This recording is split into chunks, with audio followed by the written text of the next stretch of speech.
Britain का बाकायदा आगाज करते हैं। बुजदार हुकूमत में प्लानिंग का फुकदान दिखाई दे रहा है। अवाम के करोड़ों रुपए जाय होने लगे हैं। एक्सपो सेंटर कोरोना हॉस्पिटल सफेद हाथी बन चुका है। 3 माह में 55 करोड़ का बिल बुजदार हुकूमत को थमा दिया गया। जिले इंतजामिया महकमा सेहत ने एक्सपो सेंटर के तहाल 1 माह के वाजिबात अदा नहीं किए। चारों हॉल्स 19 मार्च से जिले इंतजामिया महकमा सेहत बतौर कोरोना अस्पताल इस्तेमाल कर रहे हैं। एक्सपो कोरोना अस्पताल के रेंट की मद में 45 करोड़ 39,91,000 का बिल बना। 9 करोड़ 53,38,000 टैक्सेस की मद में बिल में डाला गया। जिले इंतजामिया महकमा सेहत के जिम्मे 54 करोड़ 93,39,000 वाजिबुल अदा हैं। बिल क्लियर न करने पर एक्सपो सेंटर में बिजली और दीगर बिलों की अदायगी नहीं की जा सकी। एक्सपो इंतजामिया की जानिब से ये बताया जा रहा है। एक्सपो सेंटर इंतजामिया के पास बिलों की अदायगी के लिए कोई बजट भी मौजूद नहीं है। बिलों को जल्द अज जल्द क्लियर किया जाए ताकि यूटिलिटी बिल्स की अदायगी को यकीनी बनाया जा सके। एक्सपो इंतजामिया की जानिब से ये मुतालिबा किया जा रहा है। बुजदार हुकूमत ने प्लानिंग का फुकदान है। अवाम के करोड़ों रुपए जाया होने लगे हैं। एक्सपो सेंटर कोरोना अस्पताल एक सफेद हाथी बन चुका है, जबकि 3 माह में 55 करोड़ का बिल बुजदार हुकूमत को थमा दिया गया है। महकमा सेहत ने एक्सपो सेंटर के तहाल 1 माह के वाजिबात अदा नहीं किए हैं। चारों हॉल्स 19 मार्च से जिले इंतजामिया महकमा सेहत बतौर कोरोना हॉस्पिटल इस्तेमाल कर रहे हैं। एक्सपो कोरोना हॉस्पिटल के रेंट की मद में 45 करोड़ 39,91,000 का बिल बना। 9 करोड़ 53,38,000 टैक्सेस की मद में बिल में डाला गया है।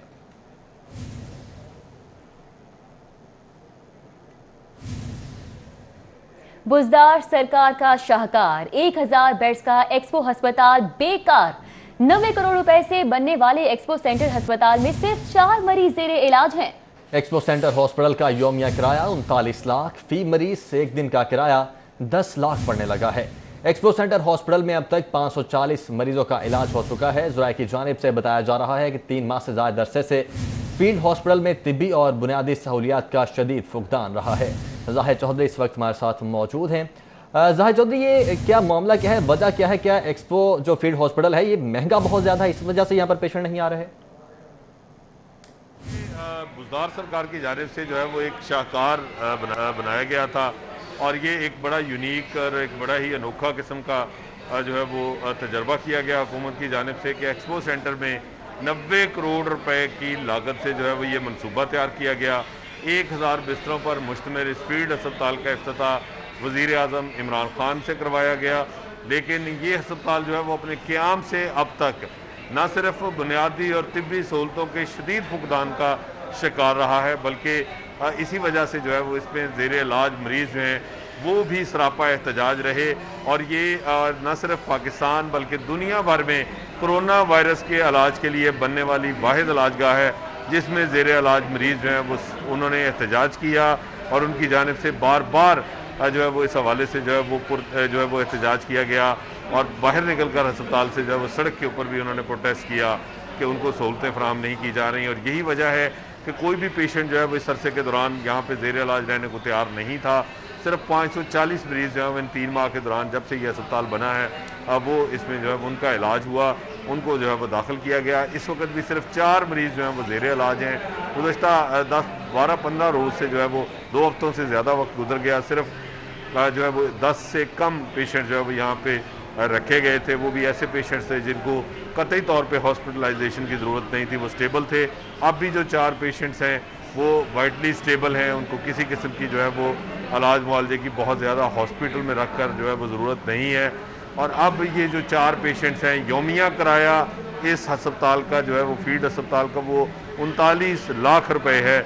10 लाख रुपए योमिया एक जो पेशेंट है उसके बेड के ऊपर जो है वो इस वक्त अमलन खर्च हो रहा है। इतनी खतीर रकम जो है वो इस अस्पताल पर खर्च की गई, लेकिन ये एक तब्दीली सरकार का जो है वो ऐसा शाहकार है जो कतई तौर पे बेकार है और ये किसी भी काम नहीं आया। अच्छा जाहिर चौधरी, ये बताइएगा कि कौन सी ऐसी सहूलियात हैं जो मरीजों को फराहम नहीं है जिनकी लिए ये एहतजाज किया जा रहा है, और अगर सहूलियात ही फराहम नहीं है तो खर्चा किस बात पे आ रहा है? जी, ये सबसे ज़्यादा जो है वो इस अस्पताल में जो इलाज मुआलजा है उसके ऊपर तो बहुत ज़्यादा जो है वो रकम खर्च नहीं की गई। इसको बनाने में बहुत ज़्यादा पैसे खर्च किए गए क्योंकि पहले तो जब ये अस्पताल कायम किया गया तो इसमें जो कॉन्ट्रैक्टर थे, जो ठेकेदार थे, ये वो लोग थे जो ज़िले इंतज़ामिया की मवेशी मंडियाँ और रमज़ान और इतवार बाज़ार लगाते हैं, उनको जो है वो ये ठेका दिया गया, जिनको कोई भी अस्पताल तामीर करने का या बनाने का कोई एक्सपीरियंस नहीं था, किसी एक्सपर्ट को ऑन बोर्ड नहीं लिया गया था। उसके बाद जब ये इसको कायम कर लिया गया और इसका वज़ीर आज़म से इफ्तिताह करवा दिया गया, तो फिर जो है वो इसमें डॉक्टर, नर्सेज और पैरामेडिक्स समेत जो सफाई का अमला है वो भर्ती ना हो सका। न्यू अस्पताल के चंद डॉक्टर्स और नर्सेज के ज़रिए इसको चलाने की कोशिश की जाती रही। इसमें इस जो है वो प्रोजेक्ट में सबसे बड़ा जो इसका एक्सपेंडिचर है वो इसका किराया है। इसके एक हॉल का जो एक बे है उसका यौमिया किराया 13 लाख रुपए है और ये 3 बेस जो हैं वो इसके लिए गए थे और ये 39 लाख रुपए यौमिया सिर्फ इसके किराए की मद में जो है वो खर्च हो रहे हैं। इसके साथ साथ इसकी यूटिलिटी बिल्स इसके अलावा हैं और सबसे बड़ी जो रकम है इस वक्त भी आप देखें कि ये जो इतनी खतीर रकम है करोड़ों रुपए, ये जो है वो अब तक वाजिबुल अदा है ज़िले इंतज़ामिया को सिर्फ किराए की मद में। जो इसमें पार्टीशन गत्ते की गई, जो करोड़ों रुपए उस पर खर्च किए गए, जो इसके अंदर जो है वो बाकी जो सहूलतों के नाम पर जो है वो करोड़ों रुपए लुटाए गए, वो इसके अलावा हैं। ये कमोबेश ये 90 करोड़ रुपए का प्रोजेक्ट जो है वो इब्तदाई तौर पे था, लेकिन इसका किराया जो है वो अगर इसमें शामिल किया जाए तो ये 1 अरब से ज़्यादा रकम अब तक खर्च हो चुकी। सिर्फ 540 पेशेंट 3 माह में इसमें दाखिल किए गए, वो भी सेटिस्फाइड नहीं थे और अब कई रोज़ से सिर्फ 4 मरीज़ यहाँ पे जो है वो ज़ेरे इलाज हैं। उसके बावजूद हुकूमत इसको शट डाउन करके कौमी ख़जाने पर ये जो बोझ है इसको ख़त्म करने को तैयार नहीं, और अब भी ये कोशिश की जा रही है कि इस शाहकार को जो अनोखा एक तजर्बा था बुज़दार सरकार का, तब्दीली सरकार का, इसको किसी तरह जो है वो इसको कामयाब बनाया जा सके। तमाम तर कोशिशें इस हवाले से की जाती रहीं। बुलंदो बांग दावे भी महकमा सेहत की जानिब से भी किए गए, वज़ीर सेहत की जानिब से भी किए गए, लेकिन अभी तक ये प्रोजेक्ट जो है वो सिर्फ एक कौमी ख़जाने के ऊपर एक ऐसा बोझ है जिस पर जो है वो 1 अरब से ज़्यादा जो है वो अब तक लागत आ चुकी है। ठीक है, अभी तक ये कौमी खजाने पर बोझ है। अच्छा जाहिर चौधरी साहब, देखिए वज़ीर आज़म जो वज़ीर आला सरदार उस्मान बुज़दार हैं, उनकी ज़ेर सदारत इजलास होते रहते हैं, वहाँ पर महकमा सेहत के लोग भी मौजूद होते हैं, उनको ब्रीफिंग भी दी जाती है और बाद में मीडिया पे आके ये बताया जाता है कि हम लोग कोरोना के हवाले से बहुत अच्छे इंतजाम कर रहे हैं। तो क्या ये जो एक्सपो हॉस्पिटल के हेड्स हैं वो इस मामले को या अपने हॉस्पिटल की जो हालत है उसके बारे में आगाह नहीं करते, इसको बताते नहीं हैं, या बताते हैं तो एक्सपो हॉस्पिटल को सीरियसली लिया नहीं जा रहा? मामला क्या है?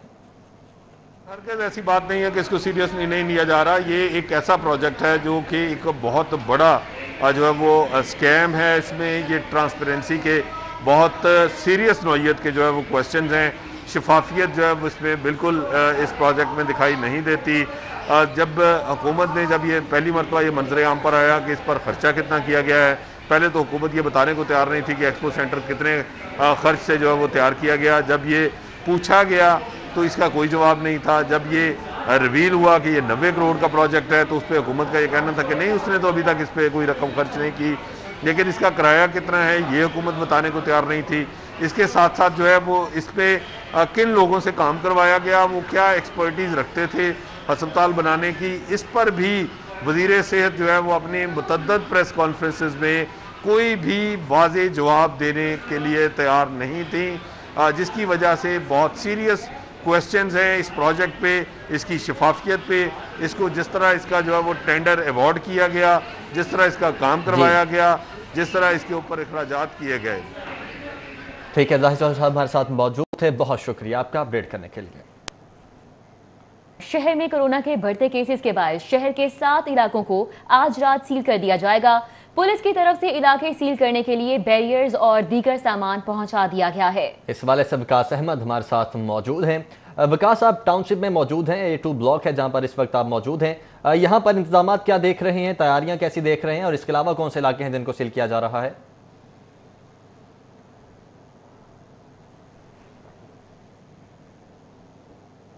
शहर में कोरोना के ख़तरात बदस्तूर मौजूद हैं और इन्हीं ख़तरात को कंट्रोल करने के लिए ज़िले हुकूमत की तरफ से शहर के 7 मज़ीद इलाकों को आज रात सील करने का फ़ैसला किया गया था और इन इलाकों को सील करने का टास्क लाहौर पुलिस को सौंपा गया था और पुलिस की तरफ से इन इलाकों को रात 12 बजे सील करने के इंतजाम मुकम्मल कर लिए गए हैं। इस वक्त हम मौजूद हैं A2 ब्लॉक टाउनशिप में और इस A2 ब्लॉक को 27 रास्ते लगते हैं और पुलिस की तरफ से उन 27 गलियों और सड़कों पर बैरियर्स रख दिए गए हैं और जैसे ही रात 12 बजे गए बैरियर जो है वो आगे उसको मुकम्मल सामने करके फ्रंट पे तमाम जो आमदरफ्त है वो बंद कर दी जाएगी। पुलिस का इस हवाले से कहना है कि जो SOPs उनको मुहैया किए गए हैं कि सिर्फ इन इलाकों के अंदर जो सील किए गए हैं वहाँ पे जो बुनियादी ज़रूरियात के अशिया हैं जिनमें अद्वियात, खाने पीने, सब्ज़ी, गोश्त की दुकानें हैं, सिर्फ वही खुली रहेंगी, बाकी तमाम दुकानें बंद करवा दी जाएंगी। इसके साथ साथ सिर्फ ज़रूरी अगर किसी काम से किसी ने बाहर जाना होगा इस इलाके से उसको जाने की इजाज़त दी कि जब जो गैर ज़रूरी नकलो हमल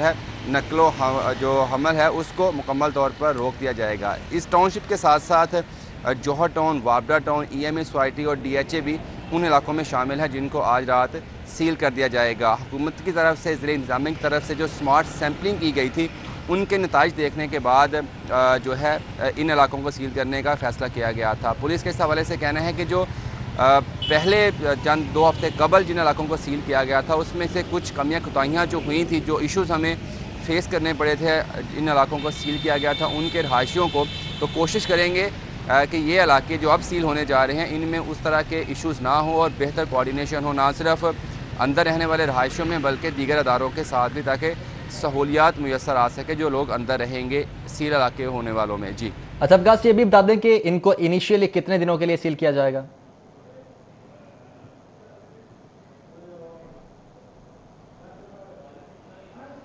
देखिए, इस हवाले से ज़िले इंतज़ामिया की तरफ से 2 हफ्तों का टाइम दिया गया है कि इनिशियली 2 हफ्तों तक इनको सील रखा जाएगा। लेकिन जो पिछला लॉकडाउन किया गया था मखसूस इलाकों में, उसमें हमने देखा कि कुछ इलाके तो 2 हफ्तों के बाद खोल दिए गए थे, लेकिन कुछ जो इलाके थे जिनमें 5-6 इलाके जिनमें गुलबर्ग, गार्डन टाउन का इलाका शामिल था, उसमें जो लॉकडाउन था, जो सील था, उसमें तो सी कर दी गई थी चंद दिनों के लिए। तो इनिशियली जो पुलिस को अहकामात मिले हैं वो 2 हफ्तों तक के लिए हैं। फिर इसके बाद ज़िले इंतज़ामिया ने और पंजाब हुकूमत ने फ़ैसला करना है कि इस इलाके की जो रेशो बढ़ रही थी कोरोना केसेस के हवाले से, क्या वो कंट्रोल है, अगर वो कंट्रोल होगी या कम हुई होगी तो उन इलाकों को खोल दिया जाएगा। लेकिन जिस तरह से पहले हमने प्रैक्टिस देखी थी कि बाज़ इलाकों को जो एनालाइज़ करने के बाद जिन इलाकों में केसेस की शरह कम नहीं हो रही थी उनमें तो सी कर दी गई थी, जैसे कि गुलबर्ग के केस में किया गया था। जी बहुत शुक्रिया, वकास अहमद हमारे साथ मौजूद थे, अपडेट कर रहे थे। जबकि पंजाब हुकूमत टीबी के कंट्रोल पर मुकम्मल काबू पाने में नाकाम है। हुकूमती इदारे की जानिब से टीबी कंट्रोल प्रोग्राम के 5 साल मुकम्मल होने और अहदाफ हासिल न करने पर रिपोर्ट जारी कर दी गई है। इस रिपोर्ट में क्या कहा गया है जानेंगे, हमारे साथ मौजूद हैं अली रामे। अली रामे, बताइएगा। बिल्कुल, ये हुकूमती अदारा DGMND है और उनकी तरफ से एक रिपोर्ट जारी की गई है और उसका मकसद सिर्फ ये था कि इस प्रोग्राम को टीबी कंट्रोल प्रोग्राम जो है ये साबिक़ दौर हुकूमत में 2015 में शुरू किया गया और इसको शुरू हुए आज 5 साल हो चुके हैं और उस पर एक एवेल्यूएशन रिपोर्ट जो है वो बनाएगी कि आया इस प्रोग्राम से जो हुकूमत की तरफ से एक टारगेट दिया गया था महकमा primary and secondary health care को, क्या उन्होंने अचीव किया।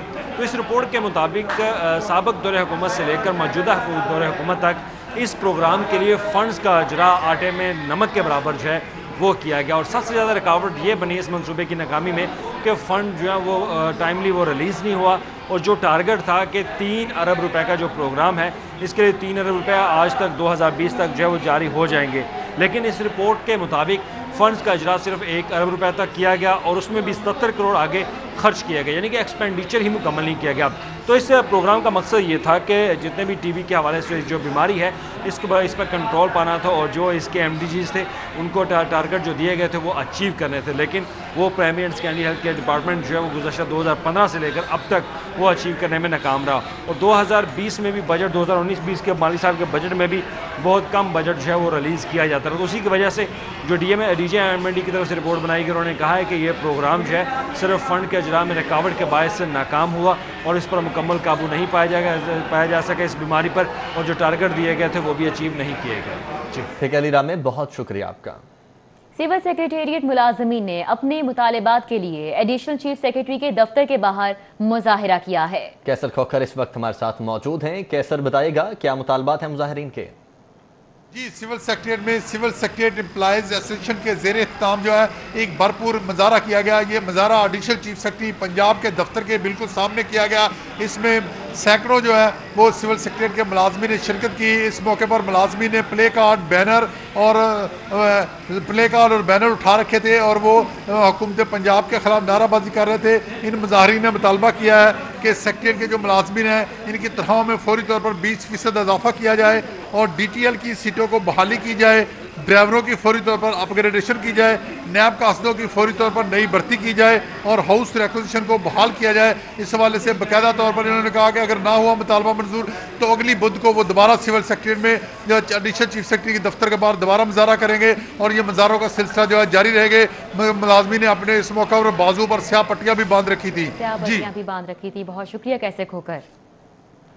मानसून सीजन में मामूल से ज्यादा बारिशें होने और सैलाबी सूरत हाल के खदशे के पेश नजर काबीना कमेटी बराए डिजास्टर मैनेजमेंट का हंगामी इजलास तलब कर लिया गया है। काबीना कमेटी 3 निकाती एजेंडे पर अमल दरामद करवाने के लिए इकदाम का जायजा लेगी। मजीद इस इजलास में कौन से अमूर जेर गौर आएंगे, राव दिलशाद हुसैन हमारे साथ मौजूद हैं, उनसे जानेंगे। जी राव दिलशाद हुसैन।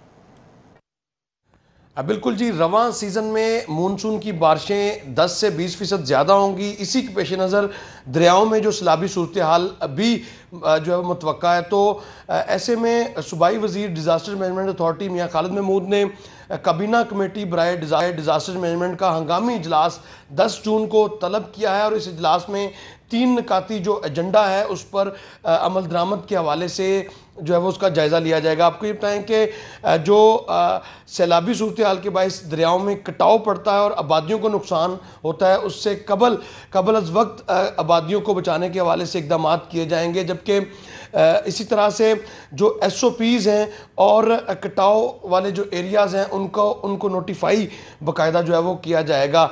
जबकि किसी भी हंगामी सूरत हाल से निपटने के हवाले से जो इक़दाम हैं उसको यकीनी बनाने के हवाले से मुकम्मल मशावरत की जाएगी।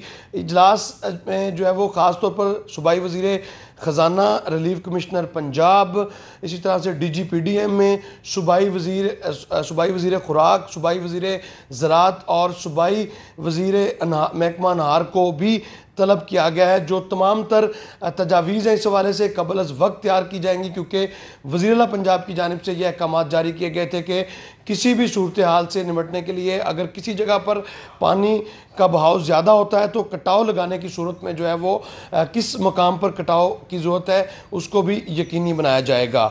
जी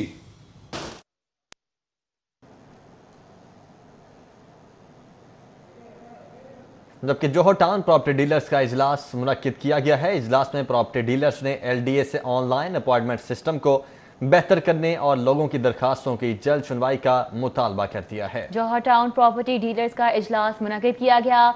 इजलास में प्रॉपर्टी डीलर्स ने LDA से ऑनलाइन अपॉइंटमेंट सिस्टम को बेहतर करने और लोगों की दरख्वास्तों की जल्द सुनवाई का भी मुतालबा किया है। हम इजलास तलब किया गया है जोहर टाउन प्रॉपर्टी डीलर्स की जानिब से और इजलास में प्रॉपर्टी डीलर्स ने LDA से ऑनलाइन अपॉइंटमेंट सिस्टम को बेहतर करने और लोगों की दरख्वास्तों को जल्द सुनवाई का मुतालबा किया है। हसन अली इस वक्त हमारे साथ मौजूद हैं। हसन, बताएगा मज़ीद क्या तफसीलात हैं आपके पास?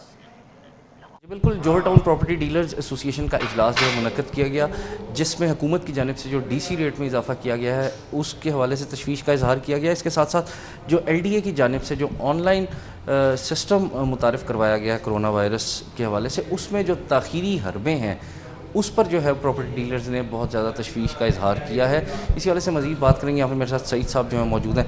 जी सईद साहब, ये बताइएगा कि LDA की जानिब से आपको मसाइल का सामना हो रहा है, क्या कहेंगे? अस्सलाम वालेकुम जी। देखें, हम ये कह रहे हैं कि भी जिस तरह के अब हम एक एप्लीकेशन देते हैं ना, तो हमें उस एप्लीकेशन के ऊपर एप्लीकेशन ही अभी हमारा इनका एक मैसेज चलता है, उस मैसेज में हमें 1.5 माह का टाइम मिलता है कि 1.5 माह बाद एप्लीकेशन लेकर आपने आना है। अगर खुदा न खास तो उस एप्लीकेशन में कोई मिस्टेक होगी तो फिर दोबारा हमें 1.5 माह का टाइम मिलेगा। अगर हमने एक ट्रांसफ़र की एप्लीकेशन देनी है तो वो ट्रांसफ़र के लिए भी हमें 1.5 से 2 माह का टाइम दे रहे हैं। एक NOC के लिए हमने एप्लीकेशन देनी है। देखें, अगर हम उस NOC की एप्लीकेशन देते हैं तो उसके बाद 3-4 माह का हम डील किस तरह करेंगे? हाँ, कोई डील हम परचेज़ कर लेते हैं, परचेज़ करने के बाद उसकी एप्लीकेशन की फ़ाइल चेकिंग की एप्लीकेशन और 1.5 उसके डील उसमें डील ख़राब होगी तो उसका क्या फ़ायदा? हमारी DGC साहब से ये दरख्वास्त है, इस टाइम को कम किया जाए, कम से कम 5 दिन का टाइम कर दें, 10 दिन का कर दें, 8 दिन का टाइम कर लें, 1 हफ़्ते का टाइम कर लें। ये जो 1.5 माह का टाइम है इसमें बहुत ज़्यादा नुकसान हो रहा है, क्योंकि हम ट्रांसफ़र करेंगे उसमें आपको ही बेनिफिट मिलेगा। इसलिए हमारी इनसे दरख्वास्त है DG साहब से कि ये टाइम जो लिमिट उन्होंने दिया हुआ है ना, बहुत ज़्यादा टाइम है। 1.5 अब कोई बाहर से आ गया, अब उन्हें एप्लीकेशन देनी है तो उसकी वो बाहर वापस कैसे जाएगा, ये उसने वापस जाना हो तो हमें बहुत प्रॉब्लम्स आ रही है ट्रांसफ़र के ऊपर। और इसलिए हमारी DG साहब से स्पेशली दरख्वास्त है कि वो टाइम को मिनिमम करके 5 या 6 दिन का टाइम कर दीजिए एप्लीकेशन का। नहीं तो ये देखें, आप विंडो पर चले जाएँ, बाहर चले जाएँ, कोई ट्रांसफ़र्स नहीं हो रही। ठीक हो गया, बहुत शुक्रिया। शुक्रिया जी।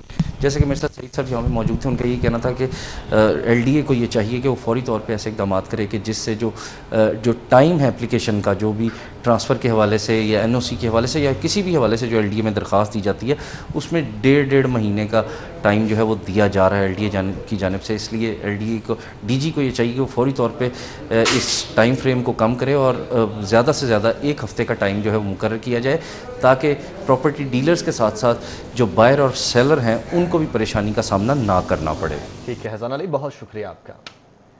अभी आपको बताएं कि सिनेमा घर ईद उल अजहा पर भी बंद रहेंगे। डिस्ट्रीब्यूटर्स ने फिल्में रिलीज करने से इनकार कर दिया है। इस हवाले से जैन मदनी हुसैनी हमारे साथ मौजूद हैं। जैन, बताइएगा किस वजह से फिल्में रिलीज नहीं हो रही? ईद उल अजहा पर भी जो है इस मरतबा सिनेमा घर जो है वो बंद रहेंगे और उसकी सबसे बड़ी जो वजह है वो ये है कि पाकिस्तान फिल्म डिस्ट्रीब्यूटर्स जो हैं वो फिल्में जो हैं वो रिलीज़ नहीं करना चाह रहे। कोरोना वायरस के जो ख़तरात हैं उसके बाइस उनको ये खदशात हैं कि फ़िल्में जो हैं वो कामयाब बिज़नेस जो है वो नहीं कर पाएंगी।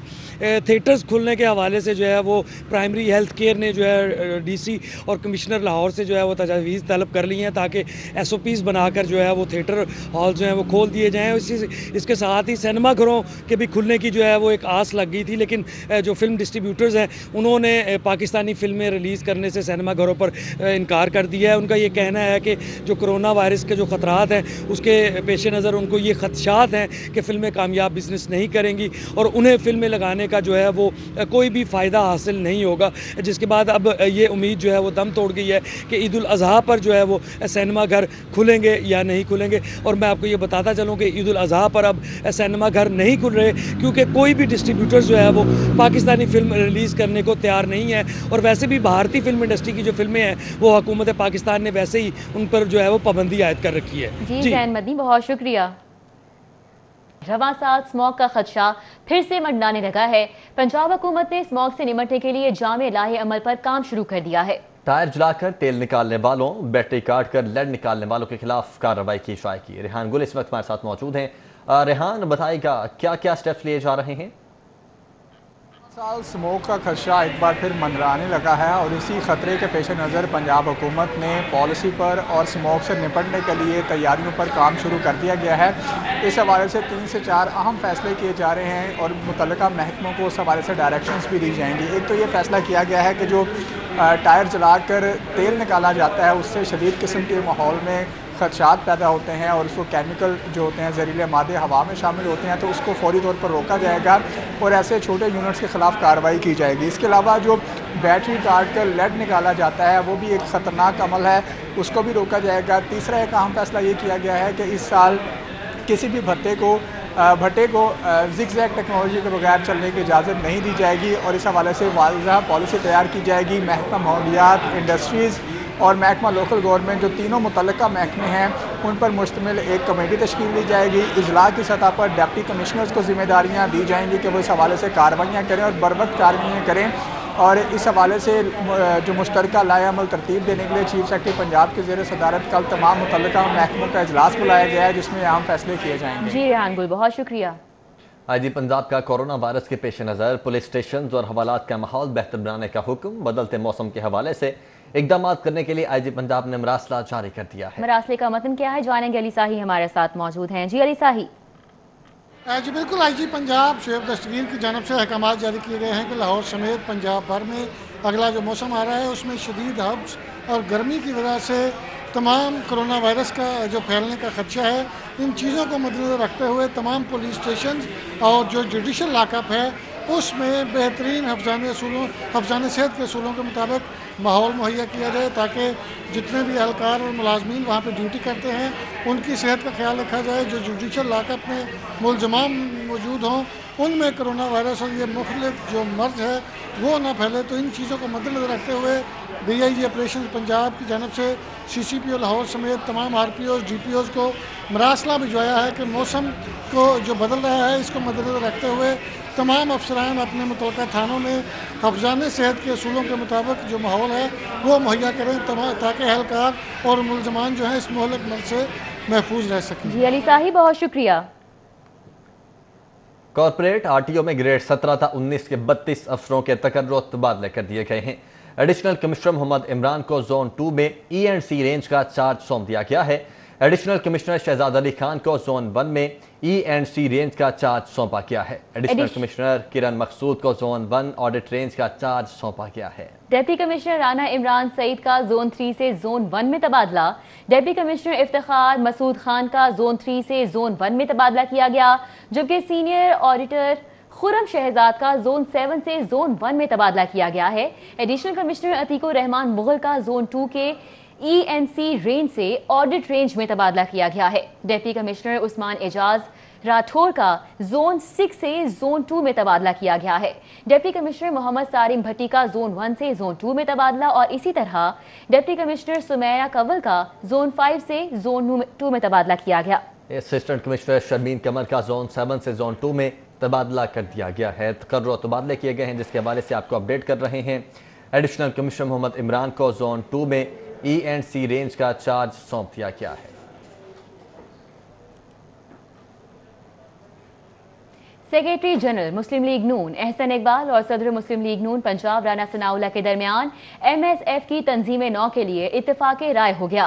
डिप्टी सेक्रेटरी जनरल मुस्लिम लीग नून अताउल्लाह तारड़ को फोकल पर्सन मुकर्रर कर दिया गया है। बिल्कुल, सेक्रेटरी जनरल मुस्लिम लीग नून एहसन इकबाल और सदर मुस्लिम लीग नून पंजाब राना सनाउल्लाह के दरमियान MSF की तंजीम नौ के लिए इत्तेफाक राय हो चुका है। डिप्टी सेक्रेटरी जनरल मुस्लिम लीग नून अताउल्लाह तारड़ को फोकल पर्सन मुकर्रर कर दिया गया है।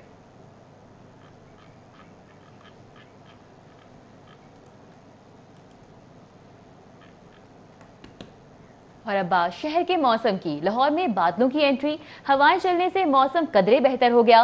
महकमा मौसमियात के मुताबिक आइंदा 48 घंटों के दौरान लाहौर में नया सिस्टम दाखिल होगा जो कि बारिशें बरसाएगा। सादिया खान की रिपोर्ट देखिए।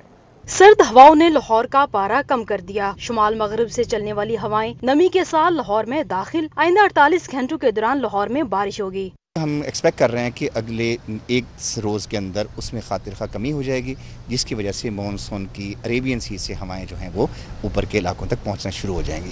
तो जिसके बाद यानी 2 दिन के बाद तकरीबन इसमें मानसून की एक्टिविटी लाहौर और गिदर नवाब पंजाब में बेहतर होगी और इसमें बारिशें भी होंगी, लेकिन ऐसी बारिश नहीं है जो कि कोई डिस्टर्बेंस पैदा कर सके या जिसकी कोई फ्लड आ सके या कोई बहुत बड़ा अर्बन फ्लडिंग हो सके। महकमा मौसमियात के मुताबिक गुज़िश्ता हफ्ते बादल बारिश न बरसा सके, जबकि कश्मीर गिलगित सिंध में बारिशें हुई। आज समुद्री हवाएं लाहौर पहुंचेंगी। दिन के औकात में लाहौर का दर्जा हरारत 37 डिग्री सेंटीग्रेड रिकॉर्ड किया गया, जबकि शाम के औकात में 30 डिग्री रहने का इम्कान है। 10 किलोमीटर फी घंटा के मुताबिक हवाएं चलती रही। कैमरामैन साकिब मलिक के साथ Sadia Khan, city 42 news studio से फिल वक्त इतना ही।